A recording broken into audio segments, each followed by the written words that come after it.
여러분도 살면서 요즘 쉽지 않으시죠? 요즘 쉽지 않은 시대에 살고 있습니다. 방금 읽은 말씀의 배경도 약간 그런 건데, 하나님 관점으로 보면 또 하나님이 인간에게 실망하신 거, 또 인간의 삶이 어려운 것이 다 묻어있는 구절이 지금 구절입니다. 읽으셔서 알겠지만 본문의 내용은 하나님이 뭔가 답답하셔서 얘기하시는 투 더하기 우리를 사랑하셔서 안타까워하시는 말투가 섞여 있습니다. 그래서 여호와께서 우리에게 변론하자, 얘기 좀 하자, 내가 너한테 무슨 잘못을 했냐, 너희는 왜 이렇게 사냐라고 말씀하시는 내용이 방금 읽은 미가서의 내용입니다. 이 내용을 이해하려면 바로 앞에 있는 미가서 5장 10절에서 15절을 좀 보실 필요가 있습니다. 왜 하나님이 답답해 하시는지, 왜 하나님이 안타까워 하시는지를 볼 수 있기 때문에 그렇습니다. 제가 말로 설명해 드리겠습니다. 배경을. 미가서 5장 10절부터 보면 미가서 전체 주제 같은 것이 남은 자입니다. 남은 자라고 하는 것은 하나님이 택한 사람들, 특별히 하나님 앞에 신앙을 버리지 않고 견고히 서 있는 사람들을 보통 남은 자라고 합니다. 남은 자의 특징이 있습니다. 남은 자는 사람이나 자신의 수단을 의지하지 않고 하나님만을 의지하는 사람을 남은 자라 그럽니다. 그러니까 열심히 믿는 사람, 열심히 기도하는 사람, 열심히 예배드린 사람보다 더 높은 수준의 사람이죠. 하나님만을 의지하고 하나님을 신뢰하는 사람을 얘기합니다. 근데 5장 10절부터 15절까지 보면 사람들이 만든, 자신이 하나님을 의지하지 않고 대신에 만든 사람들의 수단과 사람들의 방법들이 기록되어 있습니다. 제일 먼저 기록되어 있는 것이 10절인데 군마와 병거라는 게 기록되어 있습니다. 군마와 병거는 군사력, 인간의 힘, 전쟁이나 승리의 적극적인 수단을 이야기합니다. 여러분도 세상 가운데 사시면서 그런 얘기 들었을 겁니다. 세상에서 승리하려면, 세상에서 성공하려면, 세상에서 사람 대접받으려면, 세상에서 뭔가 인간적인 삶을 살려면 필요하다고 말하는 적극적인 수단들이 있습니다. 그런 수단들을 남은 자들이 만들기 시작했습니다. 그리고 그것을 의지하기 시작했죠. 그런 것이 군마와 병거입니다. 전쟁과 승리의 적극적인 수단들을 사람들이 만들었습니다. 두 번째는 성읍과 성이 11절에 나옵니다. 성읍과 성은 세상적인 보호망입니다. 이거는 적극적이기보다 소극적인 면입니다. 어쩌면 우리는 둘 다 해당되겠죠. 돈이 군마와 병거 역할을 할 수도 있고 성읍과 성 역할을 할 수도 있습니다. 학벌이 군마와 병거 역할을 할 수도 있고 성읍과 성 역할을 할 수 있습니다. 내가 살고 있는 집, 내가 갖고 있는 재산, 내가 가지고 있는 배경들이 군마와 병거나 성읍과 성의 역할을 할 수 있다는 겁니다. 사람들이 하나님을 의지하기보다 이것을 의지하고 이것을 얻기 위해 여러 가지 고민들을 하는 것이 성경에 기록되어 있습니다. 그래서 그 사람들이 하는 그 고민으로 인해 하는 행동이 12절에 자세하게 나와 있습니다. 복술과 점쟁이라고 나와 있습니다. 복술은 또 점쟁이든 둘 다 공통적 특징이 있는데 인간 내면에 요행을 바라는 마음이 있습니다. 요행을 바라는 마음은 아시죠? 내가 한 것보다 더 나은 것을 얻거나 내 운명이 바뀔 만한 좋은 일들이 내 생에 많이 생기길 바라는 마음이 인간 내면에 깔려 있는데 그 요행을 바라는 마음으로 그 요행을 의지해서 하는 행동이 복술과 점쟁이입니다. 복술은 어떤 징조나 예언을 얻기 위해서 막대기나 반지 등을 사용해서 점치는 행위입니다. 왜 점을 칠까요? 미래를 알고 싶어서입니다. 미래를 알고 싶고 미래를 해석하고 싶어서입니다. 그리고 또 하나가 점쟁인데 그것은 미래의 일을 예측하는 겁니다. 여러분, 복술이나 점쟁이의 공통적 특징이 있습니다. 인간이 살면서 자신의 삶을 해석하고 싶어 합니다. 사실 여러분, 전에 한번 제가 설교 드린 얘기인데 여러분 인생의 해답을 하나님께 찾는 게 쉽지가 않습니다. 왜 쉽지가 않죠? 하나님이 설명을 잘 안 해주십니다. 예를 들어 여러분이 사업을 하는데 사업이 잘 안 된다. 하나님께 열심히 기도하면 주님이 왜 안 되는지 설명해 주십니까? 가만히 계십니다. 이 땅에 청년부들이 되게 많죠. 사실 청년들은 좀 슬픈 사람들이긴 하지만 그들이 하나님 앞에 왜 저는 결혼을 못합니까? 기도하면 주님이 설명해 주지 않으십니다. 그렇다고 그날 당장 누군가를 보여주지도 않으십니다. 그러니까 사람은 답답합니다.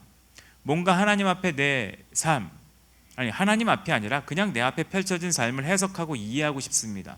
그래서 사람이 그 마음으로 만드는 것이 있는데 그것을 신화, 낮은 수준으로는 미신이라고 합니다. 미신은 굉장히 설득력이 있습니다. 왜 설득력이 있죠? 바로 해석을 해줍니다. 여러분 인생의 문제를 교회에, 예배에, 하나님 앞에 가져오면 하나님이 별로 해석해 주는 게 없습니다. 근데 점치러 가면, 전 안 가봐서 잘 모릅니다. 가보신 분들은 참고하시면 되겠습니다. 점치러 가면 기도해 볼게요, 이런 대답이 안 나와요. 글쎄요, 이런 대답도 안 나온답니다. 바로 해석을 해줍니다. 그러니까 점을 쳐주는 거죠. 뭐 쌀을 뿌리든, 저도 들은 겁니다. 본 건 아니고, 뭐 쌀을 뿌리고 뭘 어떻게 해가지고 그걸 보고 뭐라고 한답니다.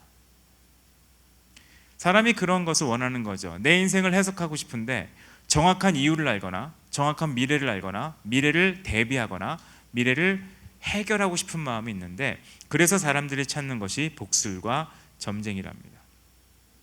근데 성경에는 그렇게 말하죠. 쉬운 성경으로 이 말씀을 읽으면 이렇게 돼요. 너희는 다시는 마술을 하지 못할 것이며 미래를 점치지 못할 것이다.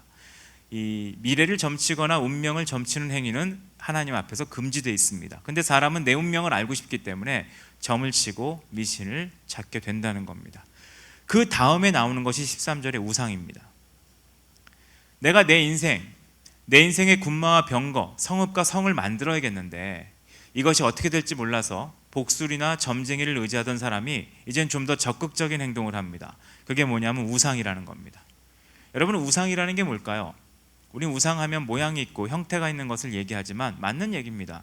우상은 모양과 형태가 있는 겁니다. 근데 그 내면에 깔려있는 우상의 배경은 사람들이 자신이 원하는 것을 만드는 겁니다.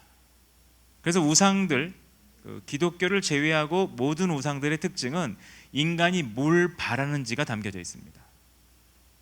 인간이 바라는 것을 만든다는 겁니다. 결혼하고 싶다, 아기를 낳고 싶다, 돈 벌고 싶다, 성공하고 싶다, 그런 신을 만드는 겁니다.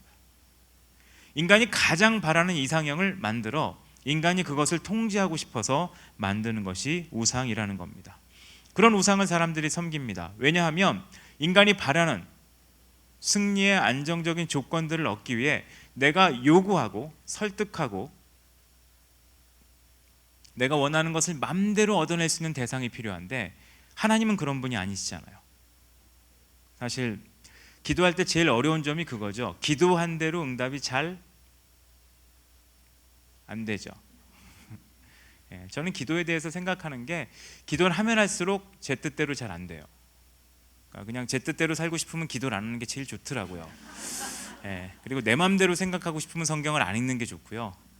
내 승질대로 살려면 예배를 안 드리면 그냥 내 모습 그대로 살 수 있더라고요. 근데 기도를 하면 제 생각이 바뀌고, 성경을 읽으면 제가 설득되고, 예배를 드리면 제가 반성하게 되기 때문에 뭔가 제 인생이 불리하게 가요.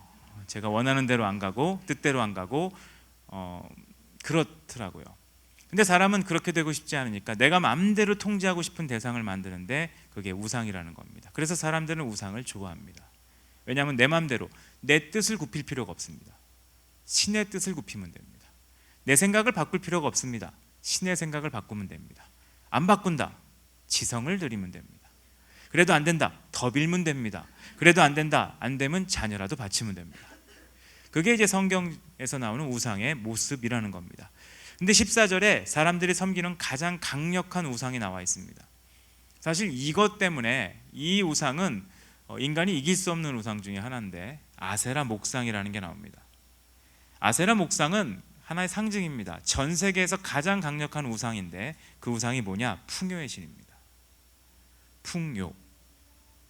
인간은 풍요의 신 앞에 굴복합니다. 풍요는 요약하면 간단해요. 농사를 잘 짓게 한다는 거, 다산, 전쟁 승리, 요즘으로 말하면 좋은 대학, 좋은 직장, 돈 많이 벌고 출세하고, 다산은 모르겠네요. 그냥 출산, 이 정도를 바라는 게 풍요의 신이라고 생각합니다. 이런 풍요의 신을 섬기는 과정에 항상 있었던 일은, 가나안 땅에 있었던 일은 매춘 행위가 있었습니다. 그리고 겸하여 있었던 일이 인신제사도 있었습니다. 여러분, 이거 굉장히 무서운 겁니다. 풍요의 신은 너무 강한 신이기 때문에 그 신의 명령엔 대부분이 순종합니다. 기억하기 싫은 얘기들을 하겠습니다. 우리나라의 아버지가 보험금을 타기 위해 아들의 발목을 도끼로 찍은 사건이 있었죠. 저만 기억하는군요. 보험 관련인데, 그리고 보험료를 타기 위해 남편과 시아버지의 눈을 바늘로 찌른 사람도 있습니다. 왜냐하면 안과 관련돼서는 이게 검사가 많지 않답니다. 그래서 바늘로 눈을 찔러서 실명을 시켰더니 보험금을 타서 부자가 됐다가 걸린 여자분도 있습니다. 왜 그렇게 할까요? 풍요기 때문이에요. 실제로 가나안 땅에 몰렉이라는 신도 풍요의 신인데, 그 신이 명령을 했죠. 아이가 죽으면이 아니죠. 아이가 태어나면 번제로 드려라. 그것 때문에 미가서 뒤에 그게 나와요. 내가 내 맏아들을 드릴까? 이 말이 나오는 이유가 번제를 드리는 문화가 있었다는 겁니다. 내가 성공하기 위해 맏아들을 드리는 문화가 있었어요. 맏아들을 드렸을까요? 안 드렸을까요? 드렸습니다. 그 후엔 더 무서운 문화가 있었습니다. 건물을 지을 때 벽 사이에 아이 하나를 묻게 돼 있었습니다. 내 자식 중에 하나를 벽 사이에 묻으면 내가 부자가 되는 문화가 있었습니다. 벽 사이에 아이를 묻었을까요? 안 묻었을까요? 묻었습니다. 왜냐하면 풍요의 신 앞에는 인간이 거의 타협을 하지 않습니다. 뭐든지 목숨을 걸고 뭐든지 줄 수 있는 거라는 겁니다. 그런 이스라엘 백성의 모습을 하나님이 보신 겁니다. 군마와 병거를 얻기 위해, 성읍을 얻기 위해 복술과 점쟁이와 우상을 섬기고 결국 하나님 대신 풍요의 신을 섬기는 그들을 보고 하나님이 안타까워하시는 장면이 여기 나와 있는 겁니다. 그게 이 말씀의 배경입니다. 그래서 하나님이 얘기하시죠. 여호와라는 말로 시작을 하십니다. 여호와라고 하는 말은 성경에 강한 하나님의 이름인데, 원래는 스스로 계시다는 뜻이지만 여호와라는 말이 성경에 기록됐을 때 대부분의 내용은 언약의 하나님이라는 겁니다. 언약의 하나님이 언급되고 있다는 얘기는 이스라엘 백성이 언약을 잊었다는 걸 설명하는 겁니다. 약속을 지키시는 하나님, 언약의 하나님, 다르게 말하면 신실하신 하나님입니다. 우리는 하나님께 약속을 자주 지키지 못해도 하나님은 약속을 어기신 적이 없습니다. 그 하나님으로 우리 가운데 말씀하고 있다는 거죠. 타락하고 우상을 숨기고 풍요를 따라가는 인간을 향해 하나님은 나는 언약을 지키는 하나님이다, 나랑 얘기 좀 해보자 라고 말씀을 하십니다. 그래서 산을 향하여 변론하자라고 얘기하십니다. 이게 우리말로 되게 애매한 표현인데 원래 뜻을 보면 산을 증인으로 얘기하자는 겁니다. 그래서 뒤에 얘기하죠. 산과 지대. 지대는 아까 영어로도 나왔죠. 그 지구의 영원한 기초가 되는 Everlasting Foundation이라고 아까 나왔을 거예요. 그것을 얘기합니다. 산과 지대가 왜 나왔냐? 산과 지대는 이런 뜻입니다. 하나님이 하신 일을 목격한 존재를 얘기합니다. 산은 옛날부터 있었습니다. 그리고 땅의 모든 지대들도 옛날부터 있었습니다. 우리보다 더 오래 있던 산과 지대들이 하나님이 하신 일을 목격했다는 겁니다. 너희는 내가 한 일을 아주 짧게 보지 않았냐? 너희는 수명이 짧은 인간이고 너희가 본 것은 단편적이지만 산은 항상 이 자리에 있어서 내가 하는 일을 봤다. 이 땅의 지대들은 오랜 시간 동안 내가 하는 일을 봤다. 너희 생각이 맞는지 내 생각이 맞는지 한번 얘기를 해보자 라는 말씀이 이 내용입니다. 그리고 뭐라고 얘기하시냐? 3절에 얘기하시죠. 무슨 일로 너를 괴롭게 하였느냐? 이걸 뒤집어서 볼까요? 우리가 하나님 앞에 신앙이 흔들릴 때 가장 많이 얘기하는 얘기가 이겁니다. 하나님, 저 괴롭습니다. 뭐가 없어 괴롭습니다. 뭐가 없어 힘듭니다. 뭐가 없어 내 마음이 흔들립니다. 이게 안 돼서 저는 시험에 들었습니다. 이게 안 돼서 저는 신앙이 흔들립니다. 이게 안 돼서 저는 하나님 더 못 믿겠습니다. 이게 안 돼서 저는 기도하기 어렵습니다. 이렇게 얘기하는 수많은 얘기들이 있습니다. 근데 하나님이 얘기하시죠. 무슨 일로 너를 괴롭게 하였느냐? 이 말씀의 내용은 이겁니다. 하나님께 순종하지 못할 정도의 한계 이상의 어려움을 하나님이 주신 적은 없다는 겁니다. 우리는 항상 느끼죠. 하나님에게 신앙을 잃어버릴 만큼 어려운 일이 있다고 느끼는 순간도 하나님은 한 번도 우리가 하나님을 버릴 만큼의 어려움에 우리를 내던지신 적이 없다는 겁니다. 이거와 같은 맥락의 말씀이 고린도전서 10장 13절에 기록되어 있습니다. 그 말씀은 아주 간단하죠. 사람이 감당할 시험 밖에는 너희가 당한 것이 없나니 오직 하나님은 미쁘사 너희가 감당하지 못할 시험 당함을 허락하지 아니하시고 시험 당할 즈음에 또한 피할 길을 내사 너희로 능히 감당하게 하시느니라. 무슨 말씀이죠? 하나님은 우리가 감당치 못할 시험을 주지 않는다는 겁니다. 이유가 앞에 기록되어 있어요. 미쁘사. 미쁘시다는 얘기는 언약의 하나님을 설명하는 겁니다. 하나님은 신실하세요. 우리는 변덕스럽습니다. 하나님은 환경과 상황에 흔들리지 않습니다. 우리는 환경과 상황에 흔들립니다. 조금 어려우면, 조금 힘들면 흔들리는 존재라는 겁니다. 왜 그럴까요? 우리는 하나님의 신실하심으로 상황을 보는 시각이 있기보다 상황으로 하나님을 해석하는 시각이 있는 존재이기 때문에 그렇습니다. 그래서 어떨 때 하나님이 너무 좋은 분이지만 어떨 때 하나님이 믿을 수 없는 분으로, 우리가 그런 말 할 수 있잖아요. 정말 하나님이 좋은 분이라면 이런 일이 있을 수 있는가? 제가 교회에서 소요리 문답 공부를 합니다. 이번 주일날 끝나긴 했지만 소요리 문답의 제일 앞에 있는 전제가 하나님이 선하시다입니다. 그러니까 하나님이 선하시다는 전제로 공부를 하게 돼 있어요. 근데 제가 공부하면서 놀란 게 있습니다. 의외로 많은 기독교인들이 선하다를 안 믿어요. 하나님에 대해서 제일 많이 믿는 건 그거예요. 전능하시다. 그러니까 능력이 있으니까 내 인생도 다 망가뜨릴 수 있다. 능력이 있으니까 내 진로도 막는구나. 능력이 있으니까 내가 아직 결혼 못하는구나. 능력이 있으시니까 내가 잘 안 풀리는구나. 이런 건 알아요. 근데 뭘 못 믿느냐? 선하다가 막혀 있어요. 왜냐하면 선하다고 말하기에는 내 삶이 너무 처참하고요, 선하지 않다고 말하기에는 내 신앙이 처참하죠. 그럼 이제 중립적인 말을 하죠. 선하신 듯해요. 이런 식의 고백도 아니고 간증도 아닌 애매한 말을 합니다. 선하셔야겠죠. 이런 말도 나오고. 왜 그럴까요? 나는 환경에 의해서 해석을 한다는 겁니다. 근데 말씀에는 그렇게 되어 있어요. 미쁘시다고, 신실하시고 언약의 하나님이시기 때문에 하나님은 우리가 감당하지 못할 시험을 허락하지 않으십니다. 너무 힘드십니까? 힘들어도 감당할 수 있는 겁니다. 왜냐? 하나님은 피할 길을 내십니다. 근데 이 피할 길은 사실 믿음에 관련된 거죠. 하나님이 하시는 피할 길을 볼 수 있는 사람이 믿음이 있는 사람입니다. 믿음이 없는 사람은 피할 길을 보지 못합니다. 뭘 볼까요? 그냥 있는 시험만 봅니다. 여러분 인생을 한번 돌이켜보세요. 평온한 시절이 있었는지, 여러분 인생을 돌이켜보세요. 모든 게 잘 되던 시절이 있었는지. 그렇지는 않습니다. 항상 인생엔 어려움이 있고 힘든 일이 있고 답답한 일이 있었지만 하나님은 항상 그 순간순간 피할 길과 인도하심을 주셔서 내가 여기까지 오게 하셨습니다. 그 말씀이 뒤에 기록되어 있습니다. 4절에 기록되어 있죠. 첫 번째 얘기하는 거, 속량하셨다는 겁니다. 속량하셨다는 것은 우리의 죄를 사하셨다는 말과 같고요, 배경으로 얘기하면 이스라엘 백성을 출애굽하셨다는 겁니다. 감당할 수 없는 시험처럼 보이는 애굽에서의 종살이로부터 하나님은 그들을 이끌어내셨습니다. 이건 엄청난 일입니다. 감당할 수 없는 것처럼 보이는, 이러다가 이스라엘 백성이 다 죽을 수 있다고 여기는, 아무 소망이 없어 보일 때 하나님은 그들을 속량하시는 일을 합니다.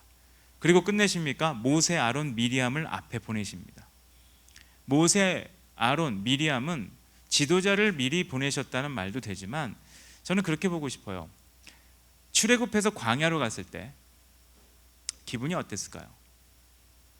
우리는 성경을 읽으면 되게 기쁘지만요, 이스라엘 백성이 내가 살던 터전인 애굽에서 떠나 아무것도 모르는 곳을 갔을 때 그들에게 있는 건 더 큰 불안감이었을 겁니다. 사실 신앙의 발걸음은 굉장한 불안감이 있습니다. 왜 불안감이 있느냐? 남들이 가는 대로 못 가기 때문이에요. 내가 있던 곳에 있는 것도 아니고 내가 하던 것을 하는 것도 아니고 모든 게 어색하고 새롭습니다. 믿음 안에 사업을 한다는 거, 미지의 세계입니다. 믿음 안에 자녀를 양육한다는 거, 어려운 일입니다. 믿음 안에서 공부하고 믿음 안에서 무언가를 한다는 거 쉽지 않습니다. 그때 하나님은 모세, 아론, 미리암과 같은 내 앞에 모범으로 볼 수 있는 사람들, 혹은 나를 도와줄 수 있는 사람들, 혹은 나에게 인도할 수 있는 사람들을 내 앞에 보내셨다는 겁니다. 제 인생도 그렇고 여러분 인생도 그러실 겁니다. 하나님은 누군가를 보내셔서 나를 이끄시고 나를 인도하시고 내가 홀로 싸우지 않게 하셨다는 겁니다. 그게 말씀에 기록되어 있습니다. 그리고 5절에 발락과 발람, 그리고 싯담과 길갈에 대한 얘기가 나옵니다. 발락과 발람은 민수기 22장 24절에 나오는 배경인데, 모압 왕 발락이 발람에게 이스라엘을 저주하게 하셨습니다. 근데 결과는 어떻게 되느냐? 하나님이 발람에게 나타나셔서 발락 왕의 말대로 이스라엘을 저주하지 못하게 하십니다. 요약하면 간단하죠. 여러분을 해롭게 하려는 사람들이 많았습니다. 근데 그들의 의도대로 여러분이 망가지진 않습니다. 이걸 성경에서는 대적이라 그러죠. 여러분 인생에 여러분을 괴롭히던 사람들이 있었습니다. 하지만 그들로 인하여 여러분이 파괴되지 않게 하나님이 지키십니다. 여러분에게 일어나지 못할 사항들이 있었을 때 하나님은 그것을 막으셨습니다. 혹은 여러분에게 누가 저주의 말을 했을 수 있습니다. 그게 여러분 삶에 들어오지 않도록 주님이 지키셨습니다. 여러분에게 수많은 부정적인 메시지를 던지는 사람이 있었을 겁니다. 그것을 하나님이 여러분 삶에 녹아 들어가지 않게 지키셨을 겁니다. 잘못된 부모나 권위자를 만났을 수 있습니다. 그게 여러분 삶에 들어오지 않도록 주님이 지키셨을 겁니다. 그게 하나님이 하신 발락과 발람의 예입니다. 그리고 뒤에 시담에서 길갈까지의 내용은 아주 간단한 얘기입니다. 미디안의 패배입니다. 이 미디안의 패배는 의미가 굉장히 긴 건데 설명하면 너무 길어요. 그래서 짧게 할게요. 민수기 25장 1절에서 18절에 나오는데 미디안 족속이 이스라엘 백성을 공격합니다. 어떻게 공격하죠? 유혹을 해요. 성경에서 유혹 방법은 늘 똑같습니다. 남자들을 자기 우상 숭배하는 여자들과 혼인하게 합니다. 이거는 이제 남자들이 약하다는 거죠. 항상 그 방법은 비슷한데 저도 교회를 보니까 그렇더라고요. 여자분이 믿음이 좋은 경우에 남자를 데려오는 케이스를 봤는데 반대를 더 많이 봤어요. 남자가 믿음이 좋다가 믿음이 약한 여자와 결혼해서 같이 믿음이 약해지는 케이스를 되게 많이 봤어요. 이게 확실히 여자의 영향력이 강하더라고요. 여기다 여자분들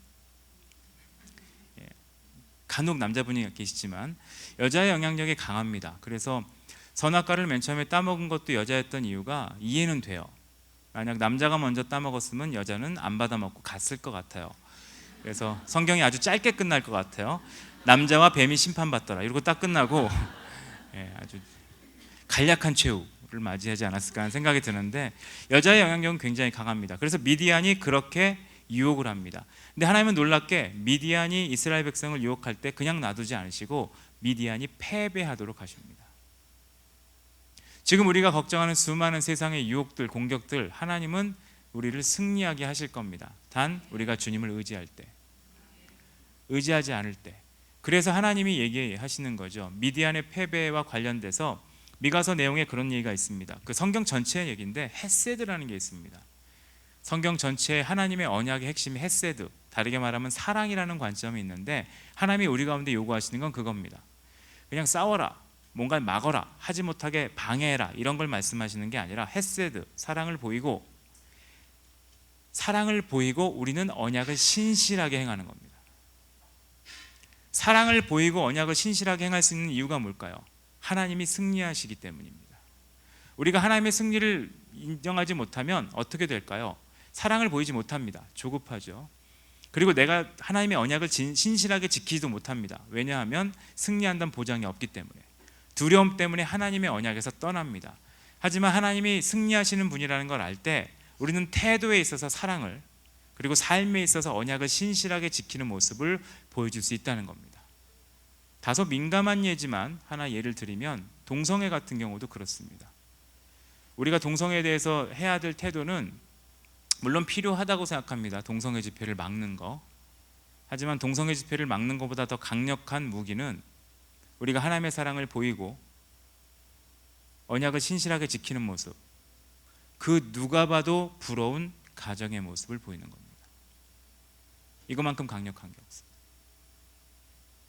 너희가 만들려는 이상한 가정은 행복한 가정이 아니다. 하나님이 원래 의도하신 이 가정이 얼마나 행복한 하나님의 디자인된 가정인지 아냐를 보여주는 것, 사랑을 보이고 언약을 신실하게 행하는 것이 가장 강력한 기독교인의 무기라고 생각을 합니다. 그러려면 이 미디안의 패배를 기억할 필요가 있습니다. 그 다음에 나오는 것이 요단강을 건넌 거죠. 여호수아 3장 1절에서 5장 15절까지 나옵니다. 요단을 건너는 행위는 아시겠지만 하나님이 그냥 건너게 하지 않으셨습니다. 홍해를 건넌 걸 기억하라고 하지 않고 요단을 건넌 것을 기억하라고 하신 이유는 요단강은 어떻게 건넜죠? 언약궤를 메고 믿음의 발걸음을 떼었을 때 건넜습니다. 홍해와는 다릅니다. 홍해는 그냥 갈라졌습니다. 근데 요단은 그냥 갈라지지 않았습니다. 언약궤를 맸을 때, 언약궤를 메고 발을 물에 댔을 때 갈라집니다. 하나님의 임재 가운데 믿음의 발걸음을 뗄 때 역사가 일어났다는 겁니다. 여러분도 처음 하나님 믿을 때는 그냥 하나님이 우리에게 다 해주셨을 수도 있습니다. 근데 어느 날 기억해 보십시오. 하나님이 여러분 가운데 하신 일이 불가능해 보이는데 믿음의 발걸음을 뗄 때 역사가 일어났던 것이 여러분 삶 가운데 있을 겁니다. 근데 이게 익숙하지가 않아요. 여러분 교회도 단기 선교를 가지만 저희 교회도 단기 선교를 갑니다. 단기 선교를 가면 청년들은 재정 싸움을 해야 됩니다. 매년 단기 선교를 여유롭게 갈 수 있는 청년들은 있어도 문제입니다. 왜냐하면 이렇게 약간 놀러 가시기 때문에 치열하게 대가집을 하면서 가야 또 선교에도 도움이 됩니다. 근데 그런 친구들은 매년 선교를 갈 때 재정 싸움을 치열하게 합니다. 대학생이면 아르바이트도 하고 과외도 하고, 아니면 저희 교회 어떤 친구는 꽃도 팔고, 졸업식 때 꽃도 팔고, 안 팔려서 결국 우리한테 팔았지만 꽃도 팔고, 그리고 그렇게 열심히 합니다. 근데 또 기도 편지도 주고, 근데 놀랍게 매년 그 재정이 채워져서 선교를 가는 경험을 합니다. 근데 문제는 뭔지 아세요? 그 다음에 또 힘들어요. 같은 얘기가 또 나오는 거죠. 제가 돈이 없어서. 이 요단을 건너는 것 같은 믿음의 행위는 반복된다고 익숙해지진 않습니다. 분명히 내가 옛날에 믿음의 발걸음을 떼었을 때 주님이 역사하신 경험이 있습니다. 내가 하나님이 하라는 것을 하기 위해 믿음의 발걸음을 뗐을 때, 하나님의 임재 가운데 발을 떼었을 때 내가 상상치 못하는 물이 갈라지는 역사가 있었던 것을 경험했었을 겁니다. 근데 문제는 이 경험이 반복된다 하더라도 나한테는 익숙하지 않다는 겁니다. 그래서 이걸 기억할 필요가 있습니다. 기억하지 않으면 나는 아까 5절에 나온 것처럼 다른 의지할 것을 찾게 돼 있습니다. 하나님이 그래서 말씀하시죠. 내가 너희를 요단강을 건너게 했다. 너희가 성읍이 필요하냐, 뭐가 필요하냐? 너희가 성읍이 있어서, 군마와 병거가 있어서 그렇게 산 게 아니다. 나는 너희가 언약을 의지하고 하나님의 임재 가운데 믿음의 발걸음을 뗄 때 역사했었다. 이렇게 말씀하고 있는 겁니다. 그리고 마지막에 세 번째가 여리고를 무너뜨린 거죠. 여리고를 무너뜨린 사건은 다 아시는 사건이죠. 이게 사실 말도 안 되는 사건이죠. 여리고는 무너지기 어려운 성인데 무너뜨렸습니다. 어떻게 무너뜨렸죠? 하나님의 방법으로 무너뜨렸습니다.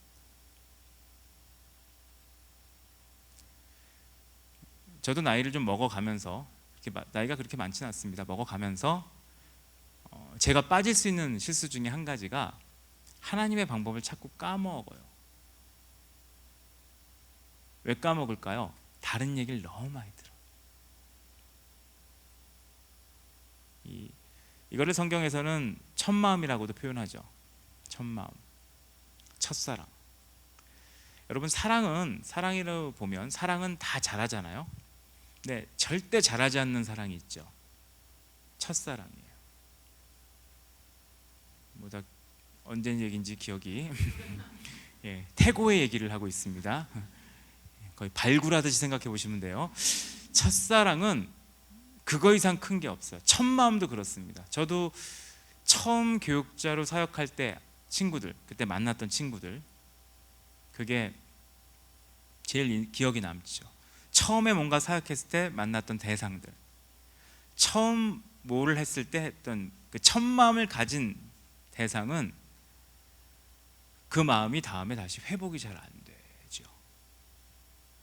하나님의 방법도 그런 것 같아요. 내가 처음 경험했던 하나님의 방법, 너무 은혜롭고 감사했는데 자꾸 잊어요. 분명히 하나님의 방법으로 여리고를 무너뜨린 경험, 내 인생에 하나님을 처음 만났을 때, 말도 안 되지만 하나님의 방법으로 뭔가를 했을 때 승리하고 하나님의 역사를 경험했는데 이게 시간이 지날수록 식어진다는 겁니다. 그래서 하나님이 얘기하시는 거예요. 기억하라고. 미디안이 패배한 거, 요단강이 건넌 거, 여리고를 무너뜨린 거, 하나님이 그렇게 하신 것을 기억하고 잊지 말라는 겁니다. 근데 우린 찾고 있습니다. 그래서 하나님이 얘기하세요. 내가 너희를 괴롭게 했냐? 기억해봐라. 네가 나를 떠날 만큼 힘드냐? 기억해봐라. 나는 그렇게 한 적이 없다. 나는 너에게 피할 길도 주었고 항상 필요할 때 사람도 보냈고 너희가 최악의 상황일 때 너희가 상상하지 못하는 초자연적인 역사까지 너에게 했다. 왜 기억하지 못하냐라고 얘기를 하십니다. 그리고 5절에 얘기하시죠. 출애굽에서부터 가나안 정복까지 함께한 모든 내용을 토대로 너는 내가 공의롭게 행한 것을 알 거다라고 얘기합니다. 나는 너에게 공의롭게 했다. 나는 너에게 모든 일을 공의롭게 했다. 너희가 생각하기에 내가 불공평하고 너희가 생각하기에 내가 한 일이 아무것도 안 해 보인다 하더라도 나는 그렇게 한 적이 없다. 나는 항상 너에게 공의롭게 행했다라고 말씀하신다는 겁니다. 여러분도 한번 하나님 앞에 답답하고 힘들 때 여러분 삶의 여정을 돌이켜 보십시오. 하나님이 어떻게 행하셨는지를 기억해 보십시오. 하나님은 여러분에게 신실하게 행하셨을 겁니다. 근데 문제는 현실이 힘든 겁니다. 현실이 힘들 때 이것을 망각합니다. 어쩌면 여러분 중에 기억할 것이 없는 분들이 있을 수 있습니다. 초신자시거나 아니면 너무 힘들게 지내시거나 그런 분들은 하나님 앞에 또 기도할 필요가 있죠. 하나님 기억나게 해주세요. 하나님 기억할 수 있는 것이 내게 있게 해주세요 라고 간구할 필요가 있습니다. 이걸 토대로 미가서 6장 6절에서 8절까지 하나님이 우리 가운데 원하시는 걸 언급합니다. 사실 이 얘기하려고 이렇게 길게 얘기를 한 겁니다. 인간이 하나님을 떠나 뭔가 풍요의 신을 구할 때 하나님은 우리에게 기억하라고 하십니다. 기억해라. 나는 너에게 이렇게 역사했다. 기억해라. 나는 너에게 이런 일을 했다. 너의 인생을 돌이켜봐라. 나는 이렇게 너에게 역사했다라고 언급하십니다. 저도 가끔 사역하다 힘들 때 사실 그게 그렇거든요. 그 목회자들은 거의 공감하는 내용일 텐데 사역자들은 교회 사역을 하다 보면요, 그 인간이 예측이 가능하잖아요. 좋은 쪽으로 예측은 거의 안 돼요. 저 사람이 헌신하겠네. 이건 예측이 안 돼요. 그건 대부분 실망을 낳아요. 얼굴 보고 믿음 좋아 보인다 했다가 속은 경우가 많죠. 그 믿음 좋게 생긴 얼굴이 있어요. 예, 근데 왜 그렇게 생겼을까요? 그냥 유전자 정보예요. 집안이 그렇게 생겨서 생긴 거지 믿음과 상관없어요. 공부 잘하게 생긴 얼굴이 있잖아요. 그런 거랑 되게 유사합니다. 그래서 예측은 부정적인 게 돼서요, 교회 사역을 오래 하다 보면 좋은 거보다 나쁜 걸 많이 보죠. 그래서 오래 교회에 있으면 인간은 다 이래. 저희 어머니도 안 좋은 경험 이후로 어떤 목사도 안 믿으세요. 그래서 결론은 저를 안 믿으시죠. 마무리가 그렇게 돼 있긴 한데 그런 거 보면 인간이 예측이 되기 때문이야. 저 사람 저러다 시험 들렸다. 저 사람 저러다가 사고 치겠다. 이런 건 예측이 됩니다. 근데 이것만 있으면 사역을 못 해요. 다 그만두고 싶어요. 근데 기억해 보면 무엇이 사역자로 나를 지탱시키느냐? 예측이 안 되는 게 있어요. 우리가 기억해야 될 내용이죠. 하나님의 역사예요. 하나님의 역사는 성령이 바람 같으시기 때문에 예측이 안 돼요. 정말 의외의 사람들이 헌신해요. 가끔 보면 신기하거든요. 얘가 예수를 믿을 리가 없는데 믿어요. 그리고 상태가 안 좋은데 제일 헌신해요. 저는 원래 하나님 관심 없어요. 이런 친구들이 더 열심히 입니다. 그러니까 사역을 할 수 있는 가장 큰 힘은 내게 있었던 부정적 기억이 아니라 내게 있었던 하나님이 하신 일, 내 생각과 내 이해를 뛰어넘어 역사하시는 그 하나님의 하신 일들을 기억할 때 힘이 있다는 겁니다. 그래서 생각지 못한 사람들이 변화되는 거, 생각지 못한 사람이 주님 만나는 거, 내가 예상하지 못한 하나님의 역사가 나타나는 거, 그것을 기억할 때 그거잖아요. 미디안의 패배, 요단을 건넌 거, 여리고성이 무너진 것은 내가 상상할 수 없는 일입니다. 이스라엘 백성이 상상한 건 뭐예요? 우리는 메뚜기다예요. 그걸 뛰어넘어 역사하시는 하나님에 대한 경험과 그것을 기억할 때 우리는 지금 있는 당연히 부정적으로 해석되는 모든 일을 뛰어넘을 수 있다는 겁니다. 그런 가운데 하나님이 미가서 6장 6절에서 8절까지 우리 가운데 원하시는 것을 마지막으로 말씀하십니다. 8절에 요약되어 있습니다. 사람들은 6장 6절과 7절을 보면 하나님에 대해서 오해합니다.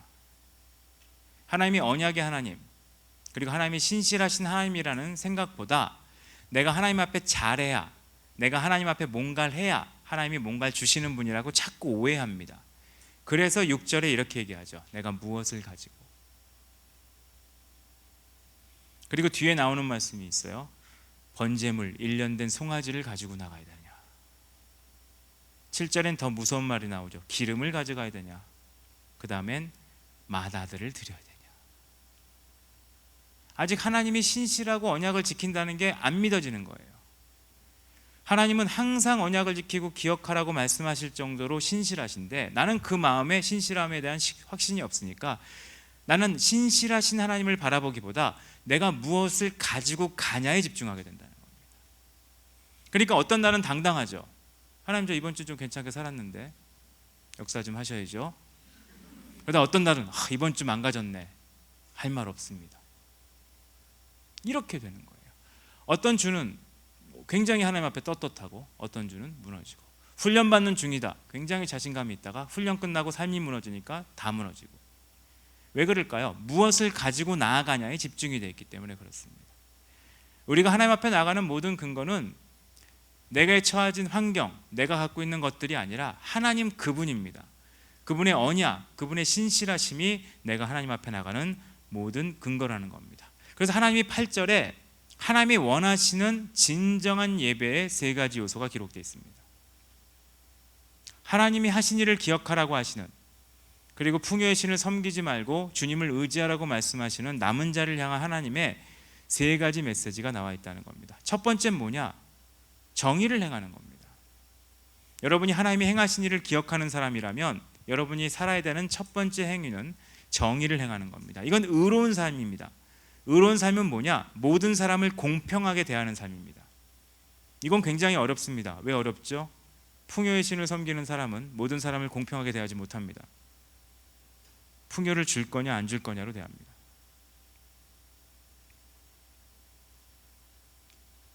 그렇게 말하죠. 마음이 어려운 사람도 이렇게 말하죠. 마음에 여유가 없어요. 잘 되면 또 여유가 없어요. 즐기느라고. 그렇죠. 여유가 없다 그래요. 사람을 공평하게 대할 수 있는 사람은 아무나 대하지 못합니다. 하나님이 내게 하신 일을 알고 하나님이 신실하다는 걸 아는 사람만이 할 수 있는 일, 사람을 공평하게 대할 수 있어요. 이 사람을 알면 좀 도움이 되겠는데, 이 사람을 알면 안 되겠는데, 이렇게 대하지 않는다는 거죠. 이 사람은 내가 알면 어떻게 하든지 유익이 있겠구나, 이 사람은 알면 어떻게 하든지 손해가 있겠구나, 이렇게 대하지 않는다는 겁니다. 의로운 삶을 살 수 있습니다. 하나님의 신실하심을 기억하고 아는 사람의 삶입니다. 두 번째는 인자를 사랑하는 겁니다. 아까 제가 잠깐 언급드렸죠. 인자를 사랑한다. 사랑은 하나님의 성품이면서 언약의 핵심입니다. 하나님이 우리 가운데 어떻게 언약을 하셨냐? 사랑을 보이시고 이로 인하여 언약을 맺으셨습니다. 그래서 하나님이 우리 가운데 요구하시는 거예요. 너희도 사람에게 사랑을 보이고 언약을 신실하게 지켜라.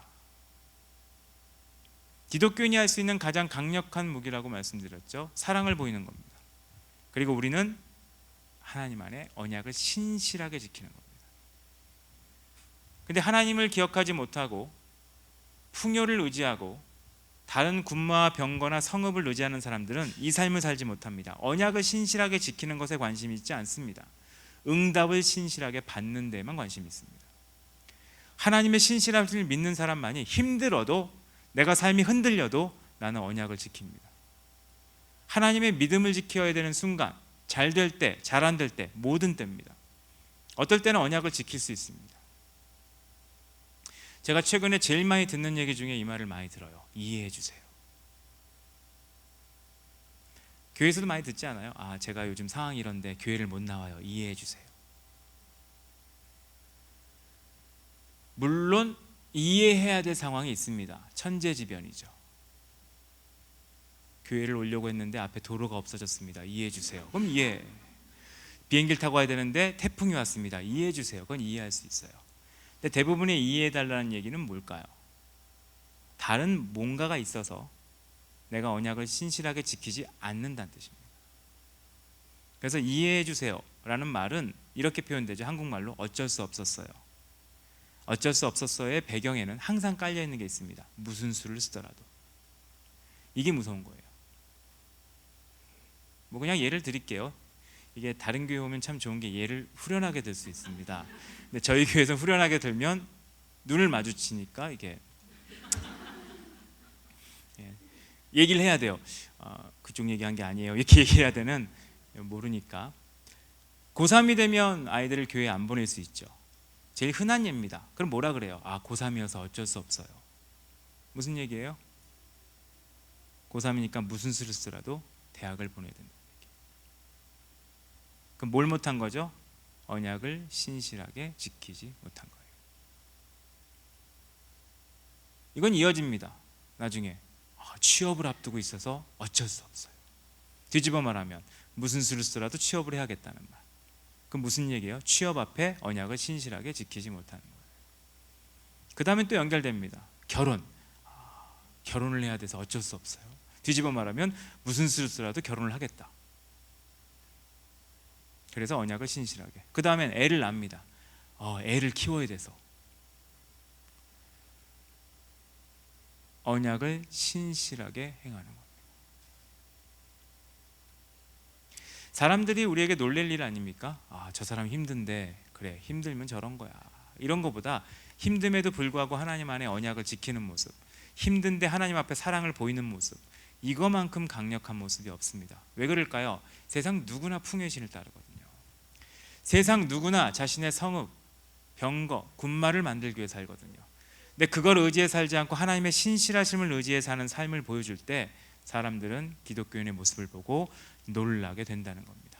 이것을 요약하는 8절 마지막 말씀이 있습니다. 하나님과의 동행입니다. 주님이 여러분 가운데 원하는 삶은 하나님 앞에 응답받는 삶이 아닙니다. 그럼 바로 질문이 나와요. 그럼 뭐냐? 동행이요. 동행과 응답은 이런 관계죠. 하나님과 동행하면 응답은 받아요. 근데 응답 받는다고 동행은 아니에요. 하나님이 우리 가운데 더 우선순위로 생각하시는 건 동행입니다. 함께, 하나님과 함께. 제가 평안 설교할 때도 말씀드렸죠. 기독교인에겐 어려움이 있습니다. 그럼 평안은 뭐냐? 어려움이 없는 게 아니에요. 이 어려움을 누구와 함께 직면하느냐예요. 나 혼자 직면한다, 어려움이죠. 근데 하나님과 어려움을 함께 직면한다, 평안이에요. 내가 세상에서 견디지 못할 어려움 가운데 있다, 나 혼자 싸운다, 불행이죠. 하나님과 함께 싸운다, 평안이에요. 하나님과 동행하는 삶, 우리가 예배드리고 기도하고 말씀 읽는 목표 아닙니까? 여러분이 수요일날 이 오전에 이곳에 오셔서 함께 예배드리는 목표도 하나님과 동행하는 것이죠. 그럼 우리는 하나님 앞에 다시 한번 기억하며 기도할 필요가 있습니다. 주님은 늘 신실하셨죠. 옛날에 하용조 목사님이 그런 설교를 하신 적이 있어요. 저는 온누리교회를 다니지 않았는데 참 설교 듣는 건 많네요. 근데 하용조 목사님이 이런 설교 하셨어요. 그게 저한테 되게 많이 남았어요. 설교보다 기도하신 거죠. 하나님, 늘 하나님의 뜻을 잊고 진실하지 못하고 변덕스럽고 내 마음대로 살던 나와 달리 항상 신실하시고 마음을 바꾸지 않으시고 늘 동일하게 계셔서 감사합니다. 거기 그 내용엔 이렇게 마음이 무너지는 것 같아요. 그렇거든요. 그러면 기억하게 되는 거죠. 하나님은 어떻게 하셨는가? 언제나 그 자리에 변함없이 계신 그분을 기억할 때 우리는 뭐든지 이길 수 있습니다. 여러분 흔들리세요? 그게? 그 기반이 흔들리세요? 기억하십시오. 그리고 하나님 원하시는 걸 다시 생각하십시오. 하나님은 우리도 신실하길 원하시는 거예요. 우리가 신실하다는 건 열심히 하는 게 아니에요. 하나님이 신실한 것처럼 우리가 신실한 겁니다. 그러려면 우리는 하나님의 신실하심을 기억하고 동일하게 경험해야 됩니다. 그래서 오늘 그런 기도를 함께 하면 좋을 것 같아요. 하나님의 신실하심을 감사할 뿐만 아니라 그런 경험을 할 수 있게 해달라고 같이 기도하는 시간이 있으면 좋겠습니다. 꼭 기억하시면 좋겠습니다. 하나님은 신실하십니다. 그게 우리가 하나님 앞에 나오는 이유죠. 저도 살다 보니까요, 신실한 사람은 없는 것 같아요. 거의. 제가 그냥 결론 냈어요. 사람은 믿을 존재가 아니다. 전 사람 안 믿어요. 대신에 사람은 믿어줄 존재죠. 그럼 물어보겠죠. 믿는 거와 믿어주는 게 무슨 차이입니까? 많은 차이가 있죠. 믿어주는 거예요. 신뢰해 주는 겁니다. 근데 설령 그가 그 신뢰를 잃었다. 그거로 내가 무너지지 않는 거죠. 왜냐하면 나는 신뢰해 준 거거든요. 근데 하나님은 신뢰해 주는 게 아니에요. 한번 믿어봅시다. 안 된 말고 이게 아니라는 거죠. 주님은 신실하십니다. 그 신실하신 하나님 앞에 여러분의 삶을 고백하는 모두 한 분 한 분 되셨으면 좋겠습니다.